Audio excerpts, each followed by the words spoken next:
Syahwat perut, gerbang dari segala syahwat. Assalamualaikum warahmatullahi wabarakatuh. Segala puji bagi Allah Tuhan semesta alam. Sholawat salam semoga tetap tercurahkan kepada Nabi Muhammad Sallallahu Alaihi, Nabi penenang jiwa dan penerang gelapnya alam semesta. Saudaraku yang dimuliakan Allah, Imam Al-Ghazali dalam Ihya Ulumuddin memberikan nasihat yang begitu agung mengenai bahaya syahwat. Beliau menjelaskan bahwa akar dari banyaknya syahwat yang lain berawal dari syahwat perut. Perut adalah sumber kekuatan hidup, tempat masuknya makanan, sekaligus sumber energi untuk amal. Namun, ketika perut tidak dikendalikan dengan syariat, justru perutlah yang membuka pintu keinginan-keinginan yang lain. Maka, memahami syahwat perut bukan hanya sekadar bicara soal makan dan minum. Ia adalah pembahasan tentang bagaimana manusia menjaga keseimbangan antara kebutuhan jasmani dan kendali ruhani.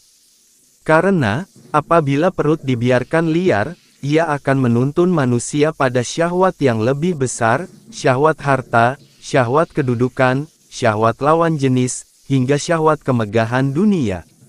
1. Perut sebagai raja dalam tubuh. Al-Ghazali menyebut perut ibarat seorang raja dalam kerajaan tubuh. Bila raja baik, maka rakyat pun akan teratur. Namun bila raja zalim, seluruh rakyat ikut kacau. Begitu pula dengan perut, ketika ia dijaga, anggota tubuh lain tunduk kepada kebaikan.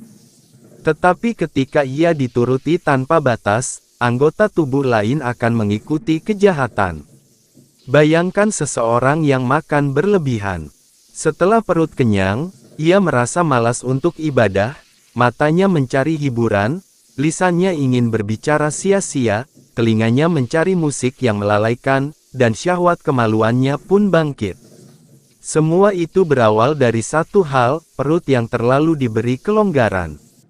2. Nafsu tidak pernah puas. Syahwat perut memiliki sifat yang sama dengan api, semakin diberi kayu, semakin ia berkobar. Nafsu makan, bila tidak dikendalikan, tidak pernah mengenal kata cukup. Hari ini seseorang merasa cukup dengan makanan sederhana, besok ia ingin lebih enak, lebih mewah, lebih berlimpah. Dari situlah muncul kerakusan terhadap dunia. Al-Ghazali mengingatkan bahwa manusia seringkali diperbudak oleh perutnya. Banyak orang menempuh jalan haram demi memuaskan perut, mencuri, berkhianat, menipu, hingga memakan harta yang bukan miliknya. Semua itu demi satu tujuan, perut kenyang. Dari sinilah terlihat betapa syahwat perut menjadi pintu besar menuju syahwat yang lain. 3. Hubungan perut dan syahwat yang lain. Mengapa perut disebut pintu syahwat lain? Karena makanan adalah bahan bakar syahwat. Bila bahan bakar semakin banyak, api syahwat pun semakin besar. Orang yang kenyang berlebihan mudah tergelincir pada syahwat seksual. Ia sulit menahan pandangan, sulit menahan bisikan hati, dan mudah tertarik pada hal-hal yang mengundang maksiat. Begitu pula dengan syahwat harta. Demi memuaskan perut, manusia bekerja keras tanpa mengenal halal dan haram. Ia menimbun harta, bukan karena kebutuhan, melainkan karena ingin memastikan perutnya selalu terisi dengan makanan-makanan lezat. Akhirnya, kerakusan terhadap perut menumbuhkan kerakusan terhadap harta. Syahwat perut juga melahirkan syahwat kedudukan. Ada orang yang mengejar jabatan dan kehormatan hanya untuk memastikan dirinya memiliki akses pada kekayaan dan hidangan mewah. Dengan kedudukan, ia bisa menikmati makanan terbaik, duduk di meja-meja penuh hidangan, dan tidak pernah merasakan lapar. 4. Perut sebagai ujian kehidupan. Allah tidak menjadikan lapar dan kenyang tanpa hikmah. Lapar adalah ujian kesabaran, sementara kenyang adalah ujian pengendalian diri. Nabi mengajarkan umatnya untuk makan sekadar menegakkan tulang punggung, tidak berlebihan, dan tidak menjadikan makanan sebagai tujuan hidup. Al-Ghazali mengingatkan bahwa lapar adalah jalan para nabi, orang saleh, dan para pencari hakikat. Dengan lapar, hati menjadi lembut, doa lebih khusyuk, dan pikiran lebih jernih. Sebaliknya, kenyang membuat hati keras, mata mengantuk, dan badan berat beribadah. Karena itu, beliau menekankan pentingnya menundukkan perut.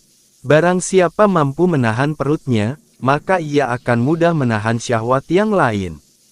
Tetapi barang siapa gagal menundukkan perut, ia akan sulit sekali mengendalikan syahwat-syahwat lain dalam hidupnya.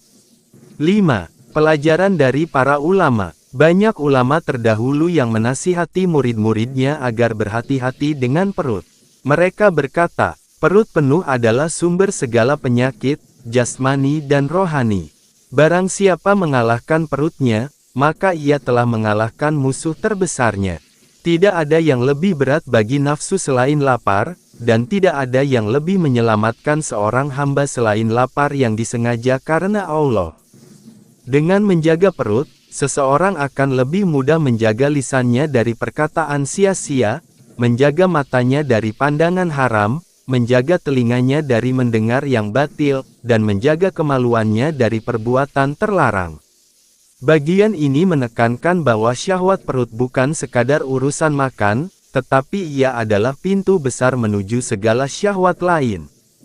Perut yang tak terkendali akan menyeret manusia pada berbagai maksiat, sedangkan perut yang dikendalikan akan menjadi kunci kemenangan melawan hawa nafsu.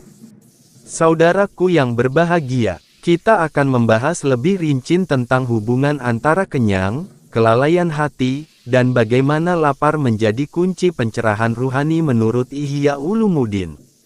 Kenyang menumpulkan hati, lapar menajamkan jiwa. 1. Kenyang dan kelalaian hati. Al-Ghazali menekankan bahwa salah satu bahaya besar dari syahwat perut adalah kenyang yang berlebihan. Kenyang bukan sekadar kondisi fisik, melainkan keadaan yang berdampak langsung pada ruhani. Orang yang kenyang terlalu penuh akan merasakan tubuhnya berat, matanya mengantuk, dan hatinya menjadi keras. Nabi bersabda, tidaklah anak Adam memenuhi wadah yang lebih buruk daripada perutnya. Cukuplah bagi anak Adam beberapa suap yang dapat menegakkan tulang punggungnya.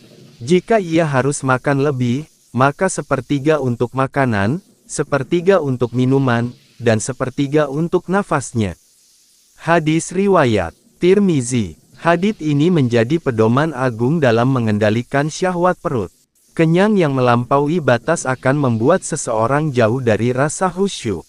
Bahkan, Al-Ghazali menyebutkan bahwa kenyang dapat mengundang 7 penyakit hati, di antaranya, kerasnya hati, banyak tidur, malas beribadah, bangkitnya syahwat, lupa pada penderitaan orang miskin, berat dalam menerima nasihat, dan terhalang dari rasa nikmat dalam beribadah. 2. Lapar sebagai jalan para nabi. Sebaliknya, lapar memiliki kedudukan mulia dalam pandangan para nabi dan ulama. Lapar bukan berarti melemahkan tubuh hingga tidak sanggup beribadah, melainkan lapar yang terukur, lapar yang disengaja demi menjaga jiwa tetap hidup dan hati tetap jernih. Nabi Musa, alaihi salam berpuasa 40 hari di Bukit Sinai sebelum menerima wahyu Taurat. Nabi Isa, alaihi salam dikenal dengan kezuhudannya, beliau sering menahan lapar demi mendekatkan diri kepada Allah. Nabi Muhammad pun menjalani kehidupan yang penuh kesederhanaan, seringkali berhari-hari menahan lapar hanya dengan mengikatkan batu di perutnya. Semua itu menunjukkan bahwa lapar bukanlah kehinaan, melainkan sarana penyucian diri. Dengan lapar, manusia mampu merasakan kelembutan hati, kepekaan terhadap sesama, dan kerendahan diri di hadapan Allah. 3. Rahasia ruhani dalam lapar. Imam Al-Ghazali menyingkap rahasia ruhani dalam lapar. Menurut beliau, lapar menghaluskan hati sehingga mudah tersentuh oleh ayat-ayat Allah.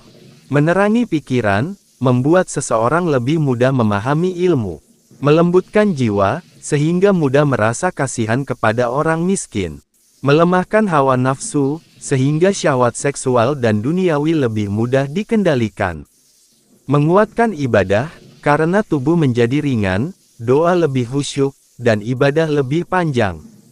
Sebaliknya, orang yang kenyang sulit untuk merenung, pikirannya berat, hatinya keras, dan sering kali lalai dalam ibadah. Karena itu, lapar yang terukur adalah pintu menuju cahaya hati. 4. Kisah para ulama tentang lapar dan kenyang. Banyak kisah dari para ulama yang menekankan pentingnya menahan perut. Al-Hasan Al-Basri berkata, "Janganlah kalian berkumpul dengan orang-orang yang terlalu sibuk dengan perutnya, karena perut yang penuh akan mematikan hati sebagaimana air yang terlalu banyak mematikan tanaman." Abu Sulaiman Ad-Daroni mengatakan, "Barang siapa mengalahkan perutnya, maka ia akan mengalahkan seluruh nafsunya. Namun, barang siapa kalah oleh perutnya, maka ia akan kalah dalam menghadapi seluruh nafsunya." Diceritakan pula bahwa Robiah Al-Adawiyah, seorang wali perempuan, sering menahan lapar bukan karena tidak ada makanan, tetapi karena ia ingin merasakan nikmat ibadah dengan hati yang jernih. Kisah-kisah ini menunjukkan bahwa lapar bukan sekadar kebutuhan jasmani, melainkan sebuah strategi spiritual untuk mendekatkan diri kepada Allah. 5. Hubungan lapar dengan ilmu dan hikmah. Al-Ghazali menjelaskan bahwa lapar juga berpengaruh pada kecerdasan dan kedalaman ilmu. Banyak ulama besar yang justru mencapai derajat tinggi dalam ilmu dan hikmah ketika mereka hidup dalam kesederhanaan.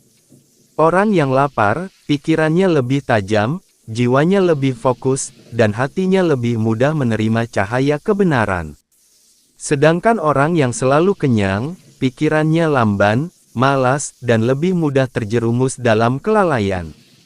Oleh karena itu, para penuntut ilmu dianjurkan untuk menjaga perutnya, tidak terlalu banyak makan, agar ilmunya mudah dipahami dan hatinya terang. 6. Lapar dan empati sosial. Salah satu hikmah besar dari lapar adalah tumbuhnya rasa empati terhadap sesama. Orang yang sering lapar akan mudah mengingat penderitaan fakir miskin, sehingga hatinya penuh kasih sayang dan dermawan. Sebaliknya, orang yang selalu kenyang cenderung lupa pada penderitaan orang lain. Ia tidak peduli pada tetangganya yang kelaparan, karena perutnya sendiri tidak pernah merasakan sakitnya lapar. Inilah mengapa puasa diwajibkan dalam Islam.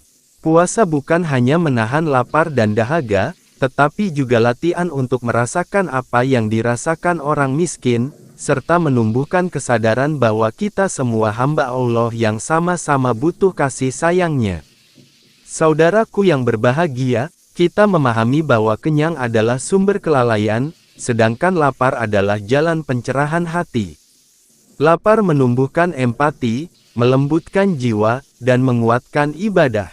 Sementara kenyang membuat hati keras, malas beribadah, dan menjadi pintu terbuka bagi syahwat lainnya.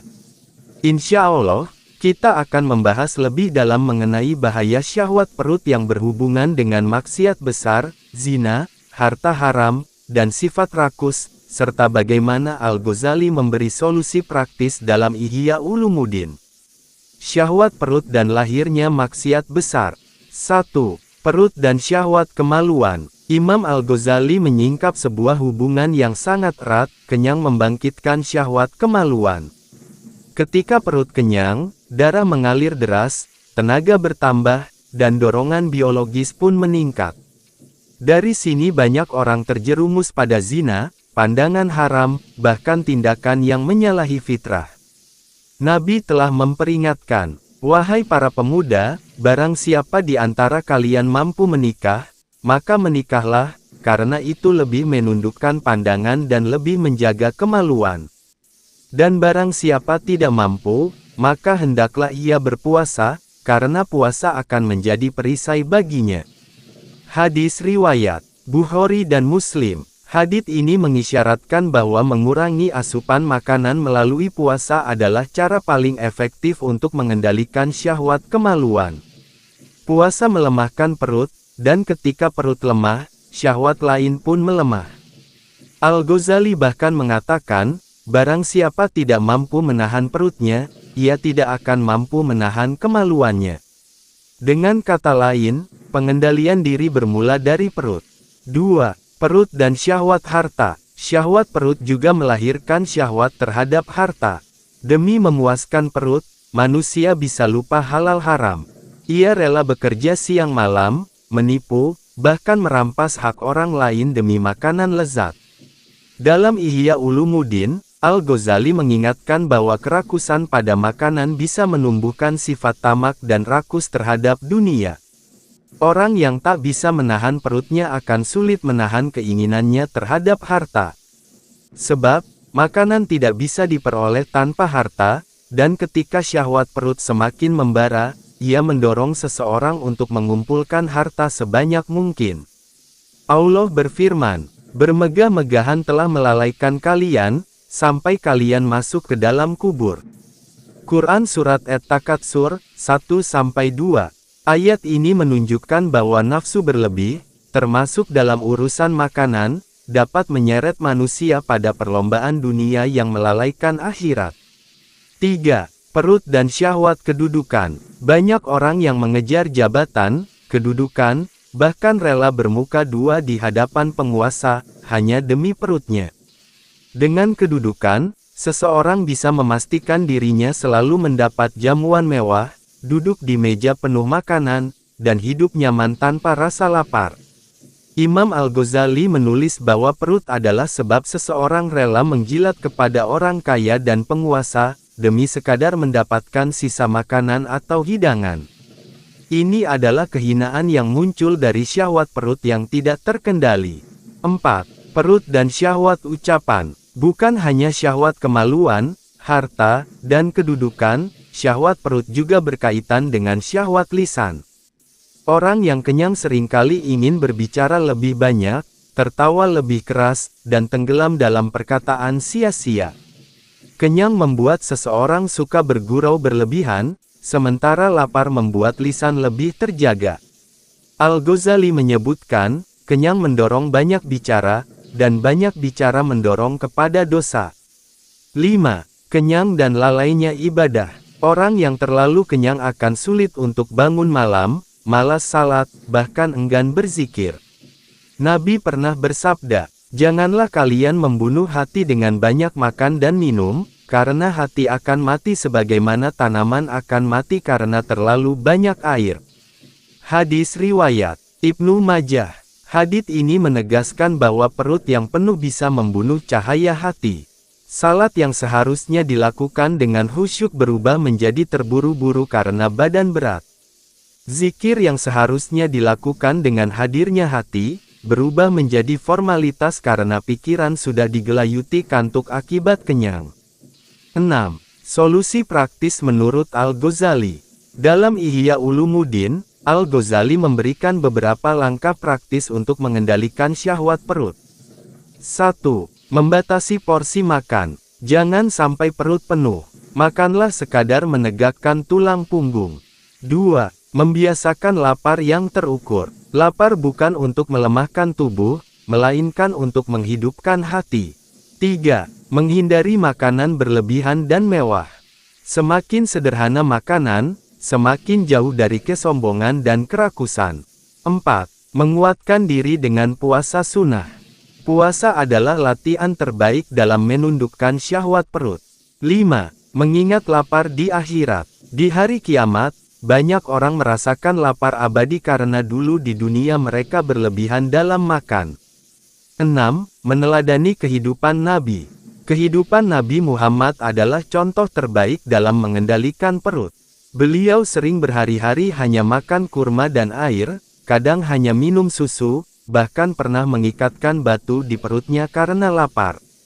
Namun, beliau tetap menjadi manusia yang paling kuat ibadahnya, paling tenang hatinya, dan paling lembut lisannya. Hal ini menunjukkan bahwa kesempurnaan ruhani tidak lahir dari perut yang penuh, tetapi dari perut yang terjaga. Saudaraku yang berbahagia, kita menyadari bahwa syahwat perut bisa melahirkan syahwat besar lainnya, syahwat kemaluan, harta, kedudukan, dan ucapan. Semua itu bisa berujung pada maksiat besar bila perut tidak dikendalikan. Imam Al-Ghazali memberikan solusi praktis, membatasi porsi, membiasakan lapar, menghindari makanan berlebihan, memperbanyak puasa, serta meneladani kesederhanaan Nabi. Saudaraku yang berbahagia, lapar, jalan ruhani menuju Allah. 1. Lapar dan kehusyukan hati. Al-Ghazali menjelaskan bahwa salah satu manfaat besar dari lapar adalah tumbuhnya kehusyukan dalam hati. Orang yang lapar merasakan dirinya lemah, tidak berdaya, dan sangat membutuhkan pertolongan Allah. Dari rasa butuh itu lahirlah doa yang tulus dan ibadah yang khusyuk. Sebaliknya, orang yang kenyang sering kali merasa kuat, merasa cukup, bahkan cenderung sombong. Ia lupa bahwa hakikat dirinya adalah makhluk yang bergantung penuh pada rahmat Allah. Allah berfirman, "Wahai manusia, kalianlah yang butuh kepada Allah, sedangkan Allah dialah yang maha kaya lagi maha terpuji." Quran Surat Fatir, 15. Ayat ini menunjukkan bahwa lapar mengingatkan manusia pada hakikat kemiskinannya di hadapan Allah. Inilah awal kehusyukan hati. 2. Lapar dan ibadah malam. Salah satu rahasia besar lapar adalah memudahkan seseorang untuk bangun malam qiyamul lail. Orang yang kenyang akan berat untuk bangun, matanya mengantuk, tubuhnya terasa lemas. Tetapi orang yang menjaga makanannya lebih ringan untuk terjaga di malam hari. Al-Ghazali menulis bahwa lapar membuat hati lebih hidup, dan hati yang hidup akan mudah terdorong untuk beribadah di malam sunyi. Malam adalah waktu di mana doa lebih mustajab, zikir lebih khusyuk, dan hati lebih dekat dengan Allah. Nabi bersabda, "Rabb kita turun ke langit dunia setiap malam ketika tersisa sepertiga malam terakhir. Dia berfirman, siapa yang berdoa kepadaku, akan aku kabulkan. Siapa yang meminta kepadaku, akan aku beri. Siapa yang memohon ampun kepadaku, akan aku ampuni." Hadis riwayat Bukhari dan Muslim. Betapa ruginya seseorang yang kehilangan keindahan munajat malam hanya karena perutnya terlalu penuh di siang dan malam hari. 3. Lapar menumbuhkan zuhud. Lapar yang terukur juga menumbuhkan sifat zuhud, yaitu tidak berlebihan mencintai dunia. Orang yang sering lapar akan terbiasa dengan kesederhanaan. Ia tidak terpikat oleh hidangan mewah, tidak terikat oleh gaya hidup, dan tidak terbelenggu oleh kerakusan. Sebaliknya, orang yang terbiasa kenyang akan selalu mencari makanan yang lebih lezat, lebih mahal, lebih beragam. Dari situ hatinya melekat pada dunia, sulit untuk zuhud, dan berat untuk beribadah dengan ikhlas. Imam Al-Ghazali mengatakan, zuhud itu bermula dari perut. Barang siapa bisa menahan perutnya, ia akan mudah menahan dirinya dari dunia. 4. Lapar dan cahaya ilmu. Para ulama terdahulu sering mengaitkan lapar dengan cahaya ilmu. Orang yang terlalu kenyang sulit mencerna ilmu, pikirannya berat, hatinya tertutup. Tetapi orang yang menjaga lapar, pikirannya lebih jernih, hatinya lebih terbuka, dan ilmunya lebih bermanfaat. Dikisahkan, Imam Asy-Syafi'i rahimahullah pernah berkata, "Aku tidak pernah kenyang selama 16 tahun, karena kenyang memberatkan tubuh, mengeraskan hati, menghilangkan kecerdasan, membawa pada banyak tidur, dan melemahkan seseorang untuk beribadah." Ini menunjukkan bahwa lapar yang terukur adalah kunci kecerdasan dan ilmu. 5. Lapar dan kasih sayang terhadap sesama. Salah satu rahasia paling indah dari lapar adalah membangkitkan empati. Orang yang sering lapar akan mudah merasakan derita fakir miskin. Ia tahu bagaimana sakitnya perut kosong, sehingga hatinya lembut dan mudah memberi. Nabi tidak pernah membiarkan perutnya penuh sementara ada orang di sekitarnya yang lapar. Beliau lebih senang berbagi, bahkan ketika beliau sendiri sedang menahan lapar. Inilah akhlak agung yang lahir dari hati yang lembut karena lapar. 6. Lapar dan kebersihan ruhani. Al-Ghazali menjelaskan bahwa lapar juga berfungsi sebagai penyucian diri dari kotoran ruhani. Nafsu manusia selalu ingin diperbudak oleh dunia. Ketika perut lapar, nafsu menjadi lemah. Ketika nafsu lemah, jiwa lebih mudah dikendalikan oleh akal dan iman. Inilah sebabnya mengapa banyak ulama menekankan latihan lapar sebagai bagian dari pendidikan ruhani. Tanpa lapar, nafsu sulit ditundukkan. 7. Puasa, bentuk lapar yang paling sempurna. Lapar yang paling teratur adalah puasa. Islam mewajibkan puasa Ramadan sebagai bentuk latihan massal untuk seluruh umat. Selain itu, Nabi menganjurkan puasa sunnah seperti puasa Senin Kamis, puasa Daud, dan puasa Ayyamul Bid 13, 14, 15 tiap bulan Hijriyah. Puasa bukan sekadar menahan lapar, tapi juga menahan syahwat lain. Ia adalah bukti nyata bahwa mengendalikan perut adalah jalan mengendalikan seluruh anggota tubuh. Pembahasan ini menunjukkan bahwa lapar bukan sekadar kekurangan makanan, tetapi sebuah jalan ruhani yang membawa banyak manfaat, kehusyukan hati, kemudahan ibadah malam, lahirnya zuhud, cahaya ilmu, empati sosial, kebersihan ruhani, hingga kedekatan dengan Allah. Saudaraku yang berbahagia, kenyang, sumber penyakit tubuh dan jiwa. 1. Kenyang dan penyakit jasmani. Imam Al-Ghazali dalam Ihya Ulumuddin menjelaskan bahwa kelebihan makan bukan hanya merusak hati, tetapi juga tubuh. Ketika perut selalu dipenuhi, maka sistem tubuh dipaksa bekerja melebihi kapasitasnya. Dari sinilah lahir banyak penyakit. Para tabib dokter zaman dahulu bahkan sepakat bahwa kebanyakan penyakit bermula dari perut. Obat paling mujarab adalah mengurangi makan. Ilmu kedokteran modern pun membuktikan hal ini. Makan berlebihan bisa menyebabkan obesitas, penyakit jantung, diabetes, tekanan darah tinggi, hingga gangguan pencernaan. Padahal, Nabi sejak 14 abad lalu telah mengajarkan prinsip sepertiga makanan, sepertiga minum, sepertiga nafas. 2. Kenyang dan penyakit ruhani. Lebih berbahaya dari penyakit jasmani adalah penyakit ruhani akibat kenyang. Kenyang menjadikan hati keras, sulit menerima nasihat, malas beribadah, dan cenderung mengejar dunia. Al-Ghazali menyebutkan beberapa penyakit hati yang lahir dari kenyang. 1. Kerasnya hati. Tidak mudah tersentuh oleh ayat Al-Quran dan peringatan agama.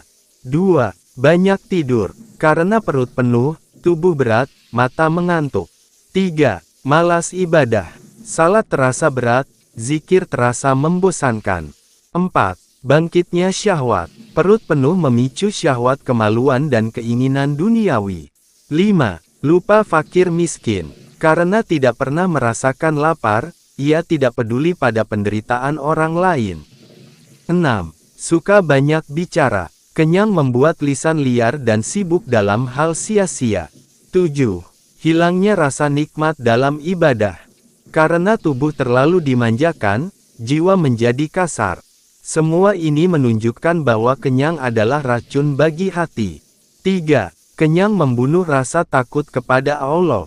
Rasa lapar membuat seseorang merasa hina dan butuh kepada Allah, sementara kenyang membuat manusia sombong dan lalai. Orang yang perutnya selalu penuh sering kehilangan rasa takut kepada Allah. Ia tidak lagi merasa dirinya kecil, karena tubuh dan jiwanya dimanjakan dengan makanan yang melimpah. Padahal, rasa takut khauf dan harap roja, adalah sayap bagi seorang mukmin untuk terbang menuju Allah. Bila keduanya mati karena syahwat perut, maka perjalanan ruhani pun terhenti. 4. Hikmah kesehatan dalam mengurangi makan. Al-Ghazali menyebutkan bahwa orang yang menjaga porsi makan akan memperoleh banyak manfaat, di antaranya tubuh sehat, organ tidak dipaksa bekerja berlebihan, tidur ringan, bangun malam lebih mudah, hati tenang, tidak terbebani oleh rasa malas akibat kekenyangan, pikiran jernih, ilmu mudah dipahami dan diingat, syahwat terkendali, tidak mudah tergoda oleh hawa nafsu. Para ulama sering berkata, perut lapar membuat hati terang, perut kenyang membuat hati gelap. 5. Kisah ulama tentang bahaya kenyang. Banyak ulama terdahulu yang memberi peringatan keras tentang kenyang. Abu Sulaiman Ad-Dorani berkata, apabila perut penuh, pintu-pintu langit tertutup. Apabila perut lapar, pintu-pintu langit terbuka. Sahel bin Abdullah At-Tustari berkata, kenyang mengeraskan hati, lapar melembutkan hati. Al-Fudail bin Iyad menuturkan, dua perkara yang mengeraskan hati, banyak bicara dan banyak makan. Kisah-kisah ini menjadi bukti bahwa para ulama tidak hanya menasihati muridnya dengan kata-kata, tetapi mereka sendiri menjalani kehidupan sederhana dengan perut yang dijaga. 6. Kenyang menghalangi cahaya ibadah. Kenyang berlebihan adalah hijab besar antara hamba dan Allah. Orang yang kenyang sulit untuk merasakan manisnya salat, khusyuk dalam doa, dan lembut dalam zikir. Hati yang keras bagaikan kaca yang tertutup debu tebal, ia tidak lagi bisa memantulkan cahaya ilahi. Karena itu, Al-Ghazali menyarankan latihan lapar sebagai cara membuka kembali cermin hati, agar bisa memantulkan cahaya Allah. 7. Perut sebagai amanah. Perut adalah amanah dari Allah. Bila ia dipenuhi dengan makanan halal, secukupnya, maka ia menjadi sarana untuk taat. Tetapi bila ia dipenuhi dengan makanan haram atau berlebihan, maka perut menjadi sumber siksa. Nabi bersabda, setiap daging yang tumbuh dari yang haram, maka neraka lebih pantas baginya. Hadis riwayat Tirmizi. Hadits ini mengingatkan kita bahwa perut bukan sekadar wadah, melainkan pintu akhirat, surga atau neraka. Saudaraku yang berbahagia, ini menegaskan bahwa kenyang berlebihan adalah sumber penyakit jasmani dan rohani. Dari perut lahir berbagai penyakit tubuh, dan dari perut pula lahir kerasnya hati, malas ibadah, hingga matinya cahaya ruhani. Imam Al-Ghazali mengajarkan bahwa solusi terbaik adalah mengurangi makan, menjaga perut dari haram, dan menjadikan lapar sebagai jalan sehat jasmani dan ruhani. Insya Allah, kita akan membahas bagaimana cara-cara praktis menundukkan syahwat perut, metode latihan ruhani, serta kisah teladan dari Nabi dan para sahabat dalam menjaga perut mereka. Latihan menundukkan syahwat perut, jalan praktis menuju hati yang bersih. 1. Pentingnya melatih perut. Imam Al-Ghazali menekankan bahwa perut adalah gerbang nafsu. Jika seseorang mampu menundukkan perut, maka nafsu-nafsu lain akan lebih mudah dikendalikan. Namun bila perut dibiarkan liar, maka ia akan menyeret seseorang pada keserakahan, kemalasan, bahkan perbuatan maksiat. Karena itu, mengendalikan perut bukan sekadar teori, tetapi harus dilatih dengan disiplin makan secukupnya dan puasa. 2. Puasa, senjata utama menundukkan perut. Rasulullah bersabda, wahai para pemuda, barang siapa di antara kalian mampu menikah, maka menikahlah. Jika tidak mampu, maka hendaklah ia berpuasa, karena puasa itu benteng baginya. Hadis riwayat Bukhari dan Muslim. Hadits ini menunjukkan bahwa puasa adalah obat mujarab bagi syahwat, termasuk syahwat perut. Dengan puasa, perut belajar bersabar, menahan diri, dan membatasi syahwat. Puasa juga membuat hati lebih lembut, jiwa lebih tenang, dan ibadah terasa lebih nikmat. Tidak heran jika Al-Ghazali menyebut lapar sebagai kunci bagi cahaya hati. 3. Latihan lapar dalam kehidupan sehari-hari. Al-Ghazali menganjurkan agar seorang hamba melatih dirinya dengan 1. Mengurangi porsi makan. Jangan sampai perut penuh, cukup makan untuk bertahan hidup dan beribadah. 2. Meninggalkan satu suapan meski masih ingin. Ini latihan kecil untuk menundukkan nafsu. 3. Menunda makan ketika masih kenyang. Jangan menuruti keinginan untuk terus mengunyah meskipun tubuh sudah cukup. 4. Memilih makanan sederhana. Tidak berlebihan dalam variasi dan kemewahan makanan.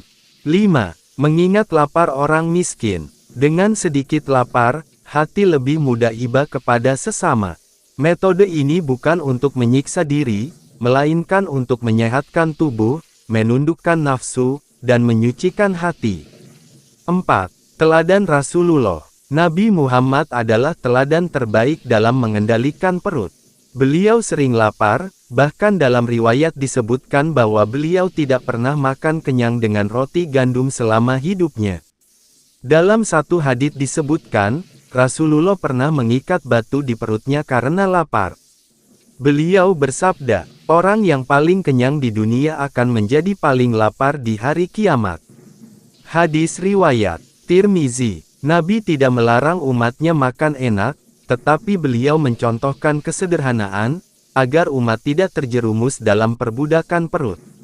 5. Teladan para sahabat. Para sahabat pun meneladani Nabi dalam menjaga perut. Abu Bakar As-Siddiq sering berpuasa dan hidup sederhana. Beliau tidak suka makanan berlebihan. Umar bin Khattab terkenal dengan kesederhanaannya. Beliau makan roti kasar dan minyak zaitun, bahkan menangis ketika melihat makanan berlimpah. Ali bin Abi Thalib juga menahan diri dari makanan berlebihan, karena beliau tahu perut adalah sumber syahwat. Kehidupan mereka sederhana, tetapi hati mereka dipenuhi cahaya, dan tubuh mereka kuat untuk berjihad di jalan Allah. 6. Buah dari menjaga perut. Orang yang berhasil menundukkan perutnya akan memperoleh 5 kebaikan. 1. Hati menjadi lembut, mudah tersentuh oleh ayat Allah. 2. Ibadah terasa ringan, malam mudah bangun, salat terasa khusyuk. 3. Syahwat lain terkendali, perut lapar membuat nafsu seksual menurun. 4. Jiwa tenteram, tidak diperbudak oleh makanan. 5. Lebih mudah berempati, karena pernah merasakan lapar, ia peduli pada fakir miskin. Inilah mengapa lapar disebut sebagai jalan para nabi dan orang solih. 7. Batasan dalam melatih lapar. Al-Ghazali juga mengingatkan agar latihan lapar tidak berlebihan. Islam bukan agama yang menyiksa tubuh. Lapar yang dimaksud adalah lapar yang proporsional, cukup untuk melembutkan hati tanpa melemahkan tubuh dalam ibadah. Beliau menyebutkan, jika lapar sampai melemahkan tubuh hingga meninggalkan kewajiban, maka itu tercela. Jika makan sampai kenyang dan malas beribadah, itu juga tercela. Yang terpuji adalah makan secukupnya untuk kekuatan beribadah. Bagian ini menegaskan bahwa menundukkan syahwat perut bukan hanya teori, melainkan butuh latihan nyata. Dengan puasa, mengurangi makan, dan meneladani Rasulullah serta para sahabat, seorang hamba akan merasakan buah manis berupa hati yang lembut, ibadah yang ringan, dan jiwa yang tenang. Saudaraku yang berbahagia, pembahasan kita selanjutnya tentang perut, syahwat, dan kebersihan hati, jalan menuju kedekatan dengan Allah. 1. Perut sebagai pusat syahwat. Imam Al-Ghazali menegaskan bahwa perut adalah pintu utama syahwat. Dari perut, lahirlah keinginan lain, syahwat kemaluan, cinta harta, tamak, hingga kesombongan. Perut ibarat raja, sedangkan anggota tubuh lain adalah tentaranya. Jika rajanya serakah, tentaranya pun ikut liar. Tetapi jika rajanya sederhana, tentaranya pun tunduk. Maka, menjaga perut berarti menjaga seluruh jiwa. 2. Kebersihan hati dimulai dari perut. Hati manusia seperti cermin. Jika perut dipenuhi dengan makanan berlebih, apalagi dari sumber haram, maka cermin hati tertutup debu tebal. Al-Ghazali menjelaskan, makanan haram menutup hati dari cahaya Allah. Makanan berlebihan membuat hati keras. Makanan secukupnya dan halal membuat hati lembut dan bercahaya. Karena itu, para ulama salaf sangat berhati-hati dengan apa yang masuk ke perut mereka. 3. Lapar membawa cahaya ruhani. Rasulullah bersabda, janganlah kalian matikan hati dengan banyak makan dan minum. Sesungguhnya hati itu bagaikan tanaman, ia akan mati jika terlalu banyak air. Hadis riwayat Baihaqi. Hadits ini menegaskan bahwa lapar adalah pupuk bagi hati, sedangkan kenyang adalah racun bagi hati. Dengan lapar, mata batin terbuka, jiwa lebih halus, cahaya ilmu mudah masuk, doa lebih cepat terkabul. Tidak heran jika Al-Ghazali menyebut lapar sebagai kunci makam-makam ibadah. 4. Syahwat perut dan syahwat kemaluan. Syahwat perut memiliki hubungan erat dengan syahwat kemaluan. Perut kenyang biasanya diikuti dengan meningkatnya syahwat seksual. Nabi memberi resep sederhana, menikah untuk yang mampu, berpuasa untuk yang belum mampu.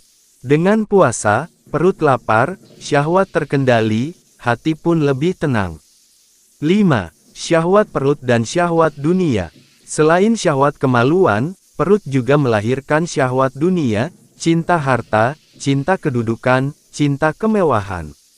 Orang yang selalu memanjakan perut akan sulit menerima kesederhanaan.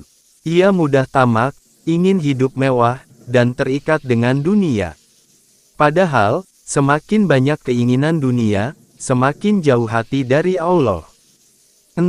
Membersihkan perut untuk mendekat kepada Allah. Para ulama tasawuf sepakat bahwa jalan menuju Allah dimulai dari perut. Jika perut penuh dengan makanan haram, perjalanan ruhani terhenti. Jika perut dipenuhi dengan makanan berlebihan, ibadah terasa berat. Jika perut dijaga dengan halal dan secukupnya, hati menjadi bersih, dekat dengan Allah. Inilah rahasia mengapa banyak sufi dan ulama besar gemar berpuasa dan mengurangi makan. Bukan karena mereka benci makanan, melainkan karena mereka ingin menjaga hati tetap bening. 7. Teladan ulama dalam menjaga perut. Hasan al-Basri berkata, mengurangi makan adalah salah satu pintu zuhud. Barang siapa lapar, ia akan jernih pikirannya, lembut hatinya, dan ringan ibadahnya. Ibrahim bin Adam berkata, barang siapa mampu menundukkan perutnya, ia mampu menundukkan agamanya. Sahal bin Abdullah menuturkan, kunci dunia adalah kenyang, kunci akhirat adalah lapar. Kisah-kisah ini menunjukkan betapa seriusnya para ulama dalam menjaga perut mereka. 8. Kedekatan dengan Allah. Al-Ghazali mengajarkan bahwa makam tertinggi, yaitu kedekatan dengan Allah al-Qurbu, hanya bisa diraih dengan hati yang suci. Sedangkan hati tidak akan suci jika perut masih diperbudak syahwat. Maka, orang yang berhasil menjaga perut akan lebih mudah khusyuk dalam salat, tulus dalam doa, ikhlas dalam amal, merasa dekat dengan Allah. Ini menegaskan bahwa perut bukan sekadar urusan makan, tetapi kunci besar dalam perjalanan ruhani. Dari perut lahir syahwat lain, dan dari perut pula hati bisa bersih atau kotor. Barang siapa menjaga perutnya, maka ia menjaga hatinya, dan barang siapa menjaga hatinya, maka ia akan dekat dengan Allah. Insya Allah, pada bagian ke-8, kita akan membahas bagaimana menjaga perut menjadi sarana memperoleh makam zuhud, qanaah, dan wara, serta bagaimana lapar bisa menjadi sumber kekuatan batin menghadapi dunia. Saudaraku yang berbahagia, perut sebagai jalan menuju zuhud, qanaah, dan waro. 1. Zuhud dimulai dari perut. Zuhud adalah sikap hati yang tidak terikat dengan dunia. Al-Ghazali menegaskan, zuhud bukan berarti meninggalkan dunia sepenuhnya, melainkan tidak menjadikan dunia sebagai tujuan utama. Perut adalah titik awal zuhud. Orang yang tidak mampu menundukkan perutnya dari kelezatan duniawi akan sulit menundukkan hatinya dari cinta dunia. Sebaliknya, orang yang sederhana dalam makan, mudah untuk sederhana dalam pakaian, rumah, dan gaya hidup. Nabi bersabda, zuhudlah terhadap dunia, niscaya Allah mencintaimu. Zuhudlah terhadap apa yang dimiliki manusia, niscaya manusia mencintaimu. Hadis riwayat Ibnu Majah. Zuhud lahir dari kesederhanaan, dan kesederhanaan bermula dari perut. 2. Qanaah, merasa cukup dari dalam. Qanaah adalah rasa cukup dengan rezeki yang Allah berikan. Al-Ghazali menyebut qanaah sebagai harta yang tidak akan habis. Orang yang perutnya selalu menuntut lebih, sulit merasakan qanaah. Ia akan terus mencari, meski sebenarnya tubuhnya sudah cukup. Sebaliknya, orang yang melatih perutnya untuk puas dengan sedikit makanan, akan mudah merasa cukup dengan sedikit harta. Hasan al-Basri berkata, sumber segala kebaikan ada pada qanaah, dan sumber segala keburukan ada pada rakus. 3. Waro, menjaga diri dari yang haram dan syubhat. Waro, adalah sikap hati-hati dalam urusan halal, haram, dan syubhat. Orang yang perutnya dikendalikan oleh syahwat sulit menjaga wara. Ia akan menghalalkan segala cara demi memenuhi seleranya. Tetapi orang yang melatih lapar, terbiasa mengurangi makan, dan tidak selalu menuruti selera, akan lebih mudah berhati-hati. Ia tidak tergesa-gesa menyantap sesuatu sebelum yakin halal. Imam Al-Ghazali menulis dalam Ihya, waro adalah pangkal segala kebaikan, dan tidak ada wara bagi orang yang tidak menjaga perutnya. 4. Lapar sebagai sumber kekuatan batin. Banyak orang mengira lapar membuat tubuh lemah. Tetapi bagi orang beriman, lapar justru memberikan kekuatan batin. Kekuatan sabar. Lapar melatih seseorang menahan diri dari yang ia sukai. Kekuatan syukur. Lapar membuat seseorang lebih menghargai nikmat sekecil apapun. Kekuatan empati. Lapar menjadikan hati lembut terhadap fakir miskin. Kekuatan doa. Doa orang yang lapar karena ibadah lebih tulus dan lebih dekat kepada Allah. Tidak heran jika Nabi dan para sahabat sering memilih lapar, bukan karena tidak ada makanan, tetapi karena lapar membawa kedekatan dengan Allah. 5. Dunia tidak lagi mengikat. Orang yang berhasil menundukkan perutnya akan bebas dari belenggu dunia. Ia tidak mudah tergoda oleh makanan mewah, harta berlimpah, atau kemewahan hidup. Al-Ghazali menjelaskan bahwa lapar mengajarkan manusia melepaskan keterikatan. Dari keterikatan perut, ia belajar melepaskan keterikatan pada dunia. Inilah sebabnya lapar disebut sebagai jalan para nabi. Mereka adalah orang-orang yang paling kuat menghadapi godaan dunia, karena hati mereka bebas dari syahwat perut. 6. Teladan para nabi dan ulama dalam zuhud. Nabi Muhammad hidup sederhana. Beliau sering tidur di atas tikar kasar, makan kurma, roti gandum, atau sekadar air. Nabi Isa, alaihi salam dikenal sangat zuhud. Beliau berkata, roti adalah laukku, lapar adalah bumbuku, dan zikir adalah temanku. Ulama salaf seperti Ibrahim bin Adam, Robiah al-Adawiyah, dan Imam Ahmad bin Hanbal hidup dengan kesederhanaan yang berawal dari perut yang dijaga. Mereka bukan tidak mampu menikmati dunia, tetapi mereka memilih kesederhanaan demi menjaga hati tetap dekat dengan Allah. 7. Makanan sebagai ujian. Makanan adalah ujian besar bagi manusia. Banyak orang jatuh dalam dosa karena perut. Ada yang memakan harta haram. Ada yang tamak dan tidak peduli halal haram. Ada yang tenggelam dalam kesenangan dunia. Karena itu, menjaga perut berarti menjaga iman. Barang siapa mampu menjaga perutnya, maka ia akan lebih mudah menjaga lisannya, matanya, dan kemaluannya. 8. Lapar sebagai jalan menuju ridha Allah. Pada akhirnya, lapar bukan tujuan, tetapi jalan menuju ridho Allah. Dengan lapar, jiwa lebih halus, iman lebih kuat, hati lebih bersih, ibadah lebih khusyuk, dunia terasa ringan. Itulah sebabnya Al-Ghazali menegaskan bahwa siapa yang menguasai perutnya, maka ia telah menguasai dirinya. Semua ini menegaskan bahwa menjaga perut adalah pintu menuju makam tinggi, zuhud, qanaah, dan waro. Lapar bukan kelemahan, tetapi kekuatan batin yang membuat seorang hamba mampu melawan dunia dan mendekat kepada Allah. Selanjutnya kita akan membahas bahaya makanan haram, dampaknya bagi hati, serta mengapa perut bisa menjadi sebab seseorang jauh dari Allah meski banyak beribadah. Bahaya makanan haram dan penutup perjalanan ruhani. 1. Makanan haram, racun bagi iman. Imam Al-Ghazali menegaskan bahwa makanan haram adalah racun paling berbahaya bagi hati. Bahkan, meski seseorang rajin salat, banyak berdoa, atau tekun berzikir, bila perutnya dipenuhi makanan haram, maka cahaya ibadah itu akan padam. Nabi bersabda, setiap daging yang tumbuh dari yang haram, maka neraka lebih pantas baginya. Hadis riwayat Tirmidzi. Artinya, makanan bukan sekadar urusan jasmani, melainkan menentukan nasib akhirat. 2. Doa yang tertolak karena makanan haram. Rasulullah pernah menceritakan tentang seorang lelaki yang berdoa dengan penuh kesungguhan, namun Allah tidak mengabulkan doanya. Mengapa? Karena makanannya haram, minumannya haram, pakaiannya haram, dan ia diberi makan dari yang haram.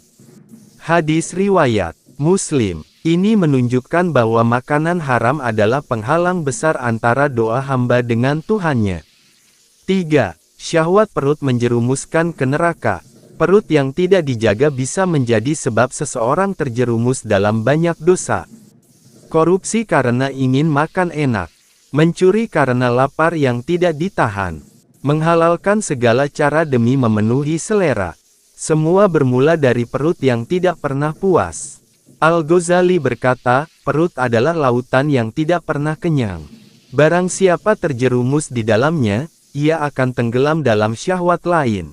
4. Kesederhanaan adalah jalan selamat. Para ulama sepakat, selamatnya agama seseorang banyak ditentukan oleh perutnya.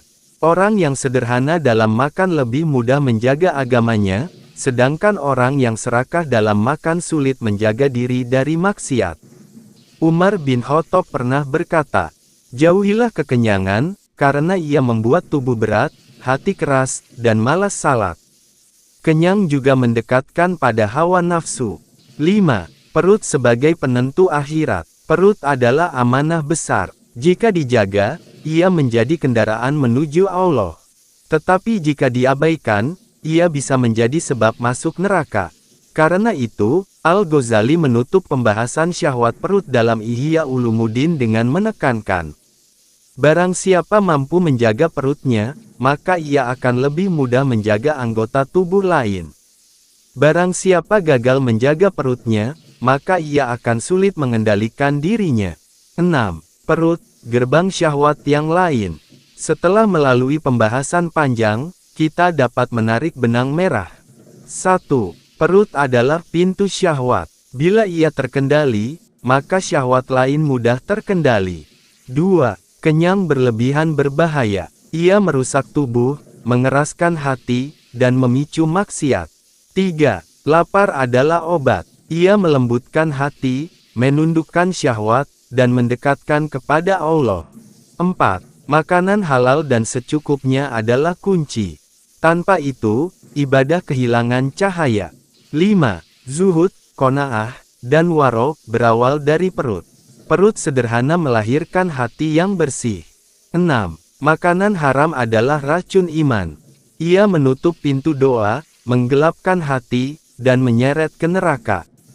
Ya Allah, jadikanlah perut kami hanya dipenuhi dengan yang halal, secukupnya, dan penuh keberkahan. Jauhkan kami dari kerakusan, dari makanan haram, dan dari kekenyangan yang melalaikan. Ya Allah, lembutkan hati kami dengan lapar yang Engkau ridai, terangilah jiwa kami dengan kesederhanaan, dan dekatkanlah kami kepadamu dengan menjaga amanah perut ini. Amin ya Rabbal Alamin. Wassalamualaikum